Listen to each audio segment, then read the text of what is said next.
The Pacific Ocean, vast and seemingly calm, often hides the storm of history waiting to erupt. In early June 1942, that calm was shattered as the Japanese Imperial Navy set its sights on Midway Atoll, a tiny but strategically critical island in the North Pacific. Japan's plan was audacious: to capture Midway and lure the American Pacific Fleet into a trap, striking a decisive blow that could have changed the course of the war. At the heart of this operation was Kido Butai, Japan's elite First Air Fleet, a floating fortress of aircraft carriers, battleships, cruisers, and destroyers, commanded by Admiral Chuichi Nagumo. The fleet's mission was clear: deliver a swift, overwhelming strike that would neutralize use, air power and fortifications, paving the way for amphibious landings and complete control of the island. The stakes could not have been higher. Midway was more than just a speck of land. It was the gateway to the Pacific. Its capture would allow Japan to extend its defensive perimeter, threaten Hawaii, and undermine American morale. But the Americans were not entirely unaware. Unknown to the Japanese, intelligence had cracked portions of their naval code, giving Admiral Chester Nimitz and his commanders a glimpse of the looming threat. In response, the U.S. rushed to reinforce Midway's defenses, positioning aircraft, marine raiders, and coastal artillery in preparation for a fight they knew was coming. This clash of strategy, foresight, and sheer courage would soon set the stage for one of the most famous naval battles in history. Imagine the scene: dawn breaking over the open ocean, waves glinting like shards of steel, and on the horizon, the silhouettes of massive warships converging silently. Inside the ships, pilots and sailors prepared for what might be their final mission. Checking equipment, fueling planes, and steeling themselves for the chaos to come. On the decks of the Japanese carriers, aviators reviewed flight plans and mentally rehearsed attacks that could decide the Pacific War, thousands of miles away. American crews did the same, relying on intelligence, training, and instinct to counter an enemy they could barely see. This is more than just a story of ships and airplanes. It is a story of strategy and human courage, of split-second decisions that can turn the tide of history. Over the next few days, every move, every flight, and every explosion would ripple through the Pacific, leaving a mark on the world that lasts even today. The tension is palpable, the stakes unimaginable, and the outcome uncertain. As we dive into the events of Midway, I invite you to join me on this journey, reliving the moments of heroism, ingenuity, and sheer nerve that defined this pivotal battle. Make sure to hit that like button, subscribe, and turn on notifications so you do not miss any part of this incredible story. Together, we will uncover the strategies, the battles, and the human stories behind one of history's most dramatic confrontations. This is Midway, the calm before the storm, the clash of titans, and the moment when the fate of the Pacific hung in the balance. As the sun crept over the horizon in early June 1942, the Pacific Ocean shimmered with an eerie calm, betraying nothing of the immense forces converging thousands of miles away. While the world seemed unaware, the Japanese Imperial Navy was executing a carefully orchestrated plan that blended audacity with deception. The centerpiece of this strategy was Midway Atoll, a tiny cluster of islands with outsized importance, and the ultimate goal was to draw the American fleet into a trap that could crush it decisively. Yet even the most meticulous plans require misdirection. And for Japan, the Aleutian Islands, remote, windswept outposts far to the north, would serve as the perfect diversion. By launching attacks there, the Japanese sought to confuse and fragment American forces, creating the illusion of multiple threats, while the true weight of their strike force lay hidden hundreds of miles south. Poised for the decisive blow at Midway, The Aleutians, often overlooked in discussions of the Pacific War, were a land of harsh winds, rugged terrain, and relentless cold. To many in the outside world, these islands might have seemed strategically unimportant, mere dots on a map, but for the Japanese High Command, they provided a unique opportunity, a way to draw the Americans' attention away from Midway without committing their most powerful assets. The light carriers Ryujo and Junior, along with supporting vessels, struck swiftly at Dutch Harbor and other positions, engaging in a calculated display of force. Explosions lit the foggies, buildings were damaged, and the defenders scrambled to respond to a threat that, while real, was only a fraction of the might approaching the heart of the Pacific theater. In the aftermath, American reconnaissance and communications were tied up, attempting to assess the true scope of the assault, unaware that the main storm was still gathering. Meanwhile, the core of the Japanese fleet, the Kido Butai under Admiral Chuichi Nagamo, moved silently across the open ocean, cloaked by fog and the vast expanse of the Pacific. Unlike the visible strikes in the north, this armada's presence remained unknown, each vessel holding its fire, each aircraft secured in hangars awaiting the moment of release. The fleet's composition was formidable. 4 of Japan's most powerful aircraft carriers, Akaiji, Kaga, Soryu, and Heryu, each bristling with planes and supported by battleships, cruisers, and destroyers, formed a mobile fortress capable of overwhelming any unprepared opponent. The diversion in the Aleutians achieved its intended purpose, convincing American command that the northern approach might be the main effort, buying precious hours for Kido Butai to reach striking position around Midway, unchallenged by the bulk of the Pacific Fleet. From the American perspective, the sudden assaults in the Aleutians created confusion and urgency. Communications across the Pacific were filled with reports of bombings, damaged airfields, and lost reconnaissance planes. Task forces in the northern regions were alerted. Units scrambled to respond, and commanders faced the difficult choice of dividing their attention across multiple potential threats. In this way, the Japanese achieved a masterstroke of operational deception. The Americans' focus and resources were dispersed, and the full scale of the Japanese plan remained obscured, yet unknown to the Japanese. American codebreakers at Hypo had already begun to piece together fragments of intelligence that hinted at the broader strategy. The messages intercepted and partially decoded revealed that the Aleutian strikes were, in fact, a feint, and that the true target lay much farther south, at the heart of the Pacific. As Kido Butai pressed onward, the tension among its ranks was a mixture of anticipation and routine. Below deck, mechanics and aviators prepared aircraft, checked fuel lines, ensured ordnance was secure, rehearsing maneuvers that could tip the balance of battle. The deck crews moved with precise choreography, their actions reflecting years of training honed for just this moment. While on the bridge, Nagamo and his staff monitored the formation, making subtle course adjustments to remain hidden from any prying American eyes. The success of the Aleutian feint allowed this enormous fleet to approach Midway under a veil of secrecy, a masterstroke that combined timing, geography, and psychological manipulation. Japanese planners understood that surprise was their most potent weapon, and the northern distraction ensured that surprise remained achievable even as the clock ticked inexorably toward confrontation. The Aleutian attacks, while not decisive in themselves, set the stage for what would soon become one of the most consequential engagements in naval history.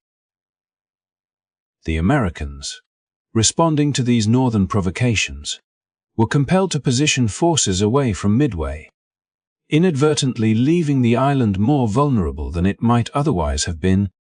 Every ship dispatched north, every bomber scrambled to meet the feint, bought the Japanese precious time to position their carriers just beyond detection. allowing them to execute the first phase of their plan with maximum effect. Yet beneath the surface, the intricate web of intelligence and counterintelligence played its part, with codebreakers quietly unraveling the Japanese intentions, turning what appeared to be an advantage into a potential vulnerability. As the days progressed, the duality of the operation became apparent. While the Aleutians burned under Japanese assault, the main fleet approached Midway like a shadow across the ocean, massive yet unseen, powerful yet patient. The diversion achieved exactly what it was meant to do, drawing eyes away from the true objective. Manipulating perception and amplifying the element of surprise. In the vast expanse of the Pacific, strategy and subterfuge intertwined. Human courage met with careful calculation, and the stage was set for a clash that would determine the future of the Pacific theater. It was a high-stakes game of deception and anticipation, where every choice mattered and every movement could change history, demonstrating that in war, sometimes the most important victories begin not with a fight, but with a carefully executed illusion. As the Japanese fleet advanced across the Pacific, their meticulously planned maneuvers seemed unstoppable, a well-oiled machine of ships, aircraft, and seasoned crews moving in perfect synchronization toward Midway Atoll. Yet beneath the surface of the ocean and the veil of fog that hid the Japanese armada, another battle of minds was quietly unfolding in far-off rooms filled with radios, charts, and wary cryptographers. Here, in the heart of the Hawaiian Islands, American codebreakers at Station Hypo labored tirelessly, piecing together fragments of intercepted Japanese communications, reconstructing the coded messages that had long shielded Kido Batai's intentions from prying eyes. The code, known as Genti 5, was a labyrinth of numbers and ciphers, each transmission a puzzle layered in complexity to frustrate anyone attempting to discern the true scope of the Imperial Navy's plans. For months, cryptographers had struggled against its defenses. And now, at last, breakthrough came not with the clamor of battle, but with the quiet triumph of intellect and perseverance. As the pieces of the code fell into place, a chilling picture emerged. Japan intended to strike Midway, using the Aleutians as a mere distraction, while the main force of carriers, battleships, and support vessels awaited in the Central Pacific. The intelligence was as precise as it was invaluable, revealing not only the timing of the attacks, but the composition of the enemy fleet and the locations of their movements. Admiral Chester Nimitz, Commander-in-Chief of the Pacific Fleet, absorbed this information with a calm urgency that belied the storm gathering around him. He knew that Midway's survival and the future of American power in the Pacific depended on his ability to act decisively and deploy his forces where they could counter the Japanese offensive. The painstaking work of codebreakers, whose names would often remain uncelebrated in history books, now provided the U.S. Navy with an almost unprecedented advantage. Foreknowledge in the midst of a war defined by uncertainty and surprise. Nimitz's response was methodical and swift. With the decoded intelligence in hand, he orchestrated the consolidation of American naval strength into two major task forces, Task Force 16 and Task Force 17, each a formidable assembly of carriers, cruisers, destroyers, and aircraft ready to intercept the Japanese. Task Force 16, under Rear Admiral Raymond Spruance, centered on the carriers Enterprise and Hornet, each carrying dozens of aircraft, while Task Force 17, led by Rear Admiral Frank Jack Fletcher, relied on the newly repaired carrier Yorktown to provide the striking power necessary to meet the enemy head-on. Every decision, from the positioning of ships to the distribution of air squadrons, reflected an intricate understanding of Japanese tactics gleaned from the cracked codes. A rare moment in warfare where knowledge could dictate the flow of battle before the first shot was fired. Meanwhile, Midway itself was fortified with a mixture of Army, Navy, and Marine aircraft, coastal artillery, and elite Marine raiders, all informed by the intelligence that warned of the oncoming storm. As American ships steamed westward from Pearl Harbor, their crews remained unaware of the monumental role their cryptographers had played in shaping the coming engagement. Pilots meticulously checked their planes, loaded bombs and torpedoes, and conducted rehearsals for strikes they had yet to see fully realized. Sailors maintained their ships with a sense of urgency, ensuring that every engine, radar system, and gun was ready for the confrontation that loomed over the horizon. The strategy was not merely to meet the Japanese fleet in combat, but to exploit the element of foreknowledge, striking with precision where the enemy expected only routine patrols or empty water.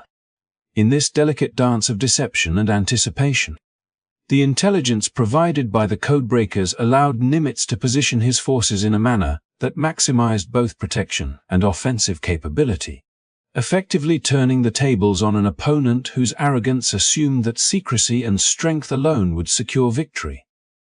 The interplay of code-breaking and strategy extended beyond mere ship placement. Nimitz coordinated reconnaissance flights to monitor Japanese movements, dispatched submarines to intercept key vessels, and ensured that Midway's defenders were alert to potential landing operations, all guided by the insights gleaned from Gen 25. In doing, he transformed a remote atoll into a fortified pivot point, a location where a carefully measured response could disrupt and dismantle what the Japanese believed to be an unstoppable offensive. This convergence of intelligence, logistics, and tactical deployment exemplified the quiet yet decisive power of information in warfare, proving that battles were won not only with guns and planes but with foresight, analysis, and the meticulous work of those behind the scenes. As the hours passed and the Japanese fleet neared striking distance, the advantage provided by broken codes became increasingly apparent. The Americans were no longer blindly reacting to enemy maneuvers, but were instead anticipating them, ready to meet each assault with calculated counterattacks. Aircraft to the skies over Midway, patrolling for signs of carriers or troop movements, while cruisers and destroyers prepared to provide both offensive support and defensive cover. Each move, each patrol, each formation in the water was informed by the intelligence painstakingly gathered and decoded, turning a high-risk gamble into a contest where American strategy could leverage Japanese assumptions against them. The Battle of Midway, often remembered for its ferocity and the dramatic destruction of carriers, was as much a testament to human intellect and perseverance as it was to courage and firepower. Without the tireless work of the codebreakers who penetrated Gen 25, the precise positioning of Task Forces 16 and 17, and the foresight of Admiral Nimitz, the American response might have been delayed, scattered, or tragically insufficient. The quiet triumph of intelligence, hidden behind the noise of the Pacific waves and the roar of aircraft engines, set the stage for one of the most consequential battles in naval history, where knowledge became as lethal a weapon as any bomb or torpedo.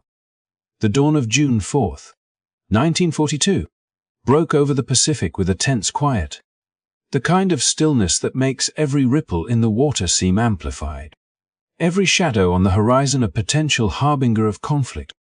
From their hidden positions hundreds of miles southwest of Midway Atoll, the Japanese carriers of Kido Butai prepared to unleash the first phase of their meticulously planned assault.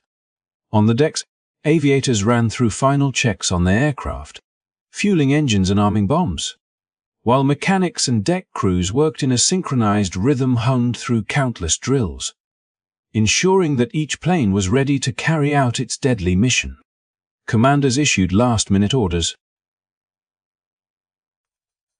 calculating trajectories, strike patterns, and timing, knowing that the success of the operation hinged on the precision of this opening salvo. At precisely the designated hour, squadrons of dive bombers, torpedo planes, and fighters roared into the sky, forming tight formations that would soon streak toward Midway. a swarm of steel and fire guided by ambition and the promise of overwhelming victory. On the island, the defenders had long anticipated the attack, their preparations bolstered by intelligence gained from cracked Japanese codes and reinforced by reinforcements of Marines, Army aviators, and coastal artillery. Planes were scrambled into the early morning sky, engines shrieking as pilots navigated toward intercept points, while anti-aircraft crews manned their positions, ready to meet the incoming storm. The first Japanese strikes hit with calculated precision,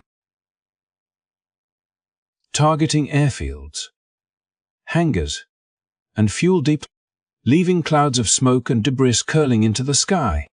Structures crumbled under the bombardment, and fires ignited across the landscape. Yet the defenders pressed on, undeterred by the sudden chaos.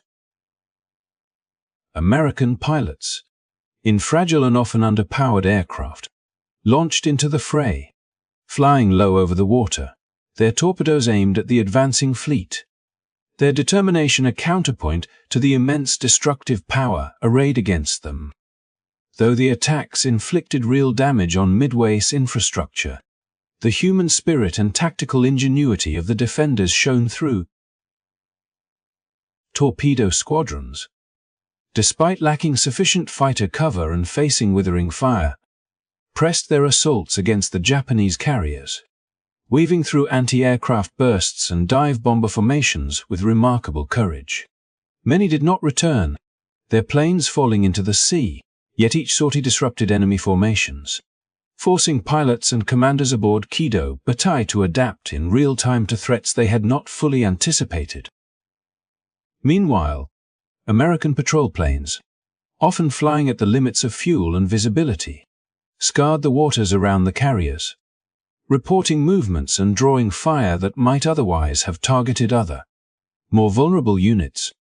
The Aleutian diversion, the secrecy of the main fleet, and the intelligence work that had preceded this moment all converged here, creating a chaotic bollet of strategy, bravery, and sheer survival instinct on both sides of the conflict. The initial Japanese bombardment achieved much of what Nagumo and his staff had envisioned, damaging runways and igniting supply depots. Yet the assault also revealed the limits of their assumptions. The American response, shaped by foresight and the resourcefulness of pilots and crews, began to carve cracks in the armor of the seemingly invincible Kido Butai. Reports of torpedo attacks, even when largely ineffective in sinking ships, forced Japanese commanders to divert fighters from escort duties, launch combat air patrols, and scramble bombers to counter unexpected threats. Every American plane that evaded anti-aircraft fire and returned with reconnaissance data amplified the pressure on the fleet, revealing weaknesses in formation, timing, and coordination that would soon prove critical. In the vast expanse of the Pacific, this interplay of attack and counterattack created a high-stakes chessboard, where each movement airborne or afloat carried consequences measured in lives, ships, and the future of the war. Below decks, Japanese pilots and crews faced their own trials.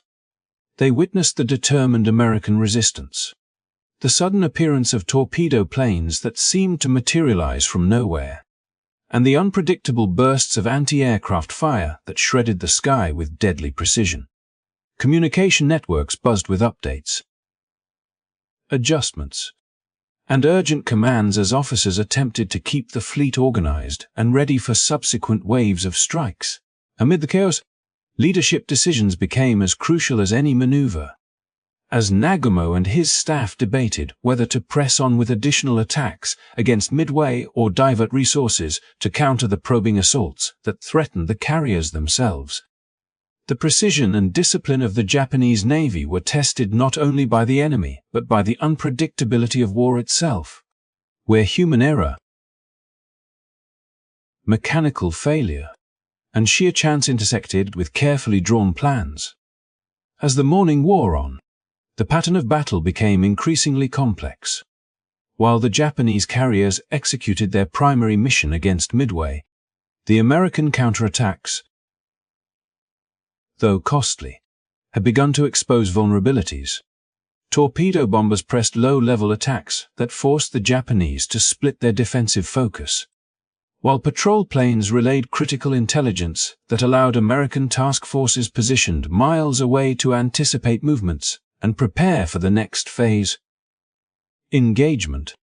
The Aleutian diversion, which had successfully drawn American attention north, now contrasted sharply with the ferocity and immediacy of the combat erupting around Midway itself. Each side, responding to actions they could neither fully predict nor control, was drawn deeper into a conflict that tested endurance, skill, and nerve to the absolute limit. Even in the midst of chaos, the courage and ingenuity of the pilots defined the flow of battle. Small formations of dive bombers maneuvered through thick anti-aircraft fire, calculating the perfect release points for their bombs while simultaneously evading enemy fighters. Torpedo squadrons, often flying alone and under intense fire, pursued their targets relentlessly, understanding that even failed attacks could disrupt the enemy and create opportunities for the next wave. The skies above Midway became a crucible, a place where discipline, bravery, and split-second decision-making determined the fate of ships, crews, and the strategic initiative itself. What began as a carefully orchestrated Japanese strike had evolved into a dynamic contest, a collision of strategy and human will where the outcome remained uncertain. Yet every action moved the participants inexorably toward the decisive moments that would soon define the battle and, ultimately, the Pacific War. By mid-morning on June 4th, the Battle of Midway had reached a pivotal crescendo, a moment where meticulous planning, courage, and chance collided in a way that would forever alter the course of the Pacific War. The Japanese carriers Kaga, Soryu, and Akagi had executed their initial strikes with ruthless efficiency, setting Midway's defenses ablaze. Yet their own vulnerability was now tragically exposed. On the decks, aircraft were being refueled, rearmed, and readied for subsequent waves, a routine operation that left them perilously susceptible to sudden attack. The anti-aircraft gunners remained vigilant, but the chaos of ongoing operations and the sheer volume of ordnance and fuel on board created a deadly vulnerability that few could fully comprehend until it was too late. From above, American dive bombers emerged, their speed dauntless aircraft cutting through the morning haze in precise, coordinated dives that would become the fulcrum of history. The first squadrons approached with deadly calm, pilots maintaining focus despite the anti-aircraft fire that stitched the sky with tracer bursts and shrapnel. Each plane descended from thousands of feet, carefully calculating the steep angle required to deliver 500 and 1,000-pound bombs with exacting accuracy. The decks below were a tangle of ships, equipment, and crews seemingly invincible in their confidence, but fatally exposed by their operational tempo and the assumption of American inaction. When the bombs began to fall, the impact was catastrophic. The Kaga struck amidships, erupted into fire as explosions tore through the hangars, fuel stores, and compartments where sailors and aircraft alike were caught in the inferno. Flames leapt high into the sky, sending black smoke twisting above the carrier, a vivid signal that the tide of battle was shifting. Soryu met a similar fate moments later, its flight deck, crowded with planes preparing for the second strike, became a conflagration under the precision bombing of the Dauntlesses. Bombs pierced decks and ignited fuel lines, and the Japanese crew found themselves struggling against a blaze that moved faster than they could contain. For the aviators in the sky, every successful drop reinforced the devastating efficiency of coordinated attack, and yet each success was accompanied by the knowledge of friends and fellow pilots lost to anti-aircraft fire or enemy fighters. Amid the chaos, the Akagi, flagship of the Japanese carrier force, was also targeted. Only threes, having broken off from an attack on Kaga, dived with perfect precision, landing a single decisive bomb that detonated amid the elevators and central compartments. tearing the ship apart from within. Officers, mechanics, and pilots alike were engulfed in flames, the once proud vessel now a burning testament to the lethal potency of well-timed aerial assault. From the perspective of Admiral Nagumo aboard the remaining fleet elements, the disaster unfolded with terrifying speed. Communication networks buzzed frantically with updates from lookouts and pilots. But there was little that could be done as the flames consumed the carriers. The careful plans of operation, designed to eliminate Midway and lure the U.S. fleet into a decisive trap, began to unravel as 3 of the 4 main carriers of Kido Butte were rendered inoperative in mere minutes. The balance of naval power, once confidently assumed by Japanese command, shifted almost instantaneously, leaving Haryu as the sole carrier capable of mounting further operations and forcing a dramatic reassessment of strategy in the midst of combat. Meanwhile, on American aircraft carriers and surrounding task forces, the effects of the dive bomber attacks rippled through morale and tactical awareness. Pilots who had witnessed the devastation of Japanese carriers understood the opportunity that now lay before them, a chance to capitalize on the vulnerability of the remaining enemy forces. Observers on Enterprise, Hornet, and Yorktown scanned the horizon for signs of Haryu and other elements of the Japanese fleet, plotting the next waves of attack that could consolidate this unexpected advantage. Intelligence,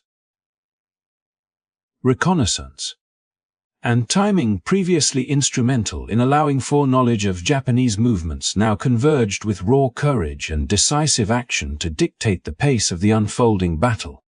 The destruction of Kaga, Soryu, and Akagi was not only a tactical triumph but a psychological blow, a vivid illustration of how the tide of warfare could turn in moments when preparation met audacity. The sequence of devastation also underscored the critical interplay of technology, human skill, and strategy in naval warfare. Dive bombers, operating in the high-risk environment of anti-aircraft fire and enemy fighters, demonstrated precision and coordination that belied the simplicity of their aircraft. Crews on the Japanese carriers, despite training and experience, faced the lethal reality of operating under conditions they had never fully accounted for, where an enemy's insight gained through intelligence, reconnaissance, and timing could exploit even the smallest vulnerabilities. Amid smoke, fire, and the cries of the wounded, the stark reality of combat revealed itself. The greatest strengths could become fatal weaknesses if circumstances aligned against them. As Haryu remained the last operational carrier in Kido Butte, the Japanese forces were forced into a defensive posture, scrambling aircraft in a desperate attempt to counter the rapidly shifting battlefield. Each strike, each defensive maneuver, was colored by the knowledge of what had already been lost, a realization that the once imposing armada was now vulnerable to the very tactics they had employed against Midway. In mere minutes, the American dive bombers had irrevocably altered the strategic landscape, demonstrating how timing, precision, and courage could overturn assumptions of invincibility. This moment marked not just the destruction of 3 carriers, but the emergence of a turning point in the Pacific War. A clear signal that control of the seas could be contested, and that the tide of conflict was far from predetermined. In the hours that followed, the psychological and tactical impact of the American attacks reverberated across both fleets.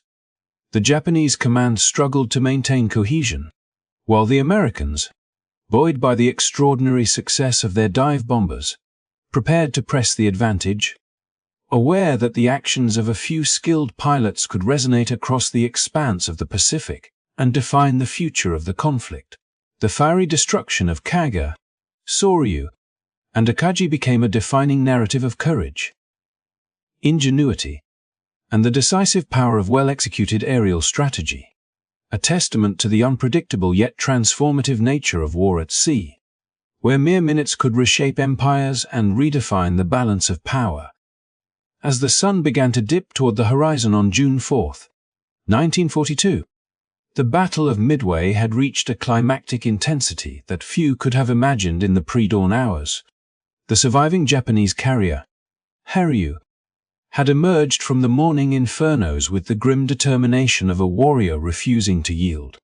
From her decks, aircraft were launched with precision and urgency, aimed at striking the American carrier Yorktown, which had already sustained damage from earlier encounters. Haryu's pilots, seasoned veterans of the Pacific conflict, maneuvered with skill and courage, diving through the sky in tightly coordinated formations, braving the heavy anti-aircraft fire that rose like a wall of steel and flame from the American ships below. Their mission was clear: to inflict significant damage and regain some measure of control over the rapidly shifting battlefield. The initial strikes from Haryu demonstrated both the resilience and tactical prowess of the Japanese Navy. Bombs fell on Yorktown, causing fires, explosions, and structural damage, forcing the Americans to scramble damage control teams in an exhausting battle against time and tide. Yet even as Haryu's aircraft struck with determination, the Americans had learned from the morning's chaotic engagements. Wildcats roared into the sky, intercepting bombers mid-attack, while destroyers maneuvered with calculated precision, their guns laying down suppressive fire that disrupted bombing runs. Yorktown's crew, battle-worn but resolute, worked tirelessly, extinguishing fires, patching hull breaches, and maintaining the operational capabilities of their vessel long enough to continue fighting. In this high-stakes bullet of skill and courage, both sides were acutely aware that every moment could tip the balance between survival and destruction. However, the tide of the battle was no longer in Japan's favor. American dive bombers, ever vigilant and expertly timed, had begun to close in on Haryu with lethal precision. From thousands of feet above, Sibi dauntless pilots calculated their steep dives with exacting care, releasing bombs that would find gaps in the carrier's defenses. Fires ignited across Haryu's flight deck, consuming aircraft and fuel alike, and the carefully orchestrated counterattack began to unravel. Despite heroic efforts by the Japanese pilots and crew, the relentless American assault proved overwhelming. Bomb after bomb found its mark, ripping through decks and compartments, creating infernos that could not be contained. Smoke and fire twisted into the sky, a grim signal that the end of Japan's carrier dominance in this battle was near. As Haryu succumbed to the combined force of American air power, the broader implications of the day became clear. By the end of June 4th, all four of Japan's main carriers, Akagi, Kaga, Soryu, and now Haryu, were either ablaze, heavily damaged, or effectively neutralized. What had begun as a meticulously planned operation to seize Midway Atoll and crush American Pacific power had collapsed in a matter of hours, undone by intelligence, timing, and the courage of the defenders. The Japanese Navy, once thought invincible and disciplined to near perfection, had suffered a devastating blow that shifted the strategic balance across the Pacific. Midway had become far more than a battle. It was a turning point in the war, a moment when the initiative swung decisively into American hands, demonstrating that even the most formidable adversary could be challenged with skill, planning, and audacity. The consequences of the battle extended beyond the immediate destruction of carriers and aircraft. Japanese forces were forced into defensive maneuvers, their plans for expansion and further offensive operations delayed, disrupted, or abandoned altogether. The American victory at Midway provided not only a tangible boost to morale, but also a psychological advantage that reverberated throughout the Pacific theater. For the United States, it validated the immense effort invested in code-breaking, reconnaissance, and the rapid mobilization of naval and air forces. The successor task forces 16 and 17, under Admirals Spruance and Fletcher, illustrated the critical importance of coordination, adaptability, and the human element in warfare lessons that would continue to shape naval engagements for the remainder of World War II. Moreover, Midway underscored the profound unpredictability of combat, where moments of ingenuity, courage, and timing could outweigh numerical superiority or technological might. Pilots who had trained for months found themselves executing maneuvers under extreme pressure, making split-second decisions that saved lives, sank ships, and altered the course of history. Sailors, both American and Japanese, faced circumstances that tested endurance, ingenuity, and willpower to the absolute limit. Fires raged, bombs fell, and yet amid the chaos, discipline and bravery defined the outcome, revealing that victory was as much about human determination as it was about strategy and machinery. As we reflect on this pivotal day, it is impossible to ignore the broader significance of Midway. It marked a shift in the Pacific, a moment when the tide of war began to turn, and a clear demonstration that intelligence, courage, and preparation could overcome even the most daunting of adversaries. The heroism of bomber pilots, the resilience of sailors on Yorktown and other American ships, and the tactical decisions that unfolded in real time became a narrative of human endeavor, strategy, and sacrifice. Midway was not merely a naval engagement. It was a decisive episode that reshaped the trajectory of the war, proving that initiative, daring, and the skillful application of knowledge could change the course of history in a single day. Thank you for joining us on this journey through one of the most critical battles of World War II. If you found this story compelling and want to explore more historic moments brought vividly to life, do not forget to hit the like button, subscribe to the channel, and turn on notifications so you never miss an episode. Every share helps us continue to bring history alive, and your support ensures these incredible stories reach more people eager to understand the events that shaped our world. Stay tuned for the next chapter, where we continue to explore the aftermath of Midway and the unfolding saga of the Pacific War.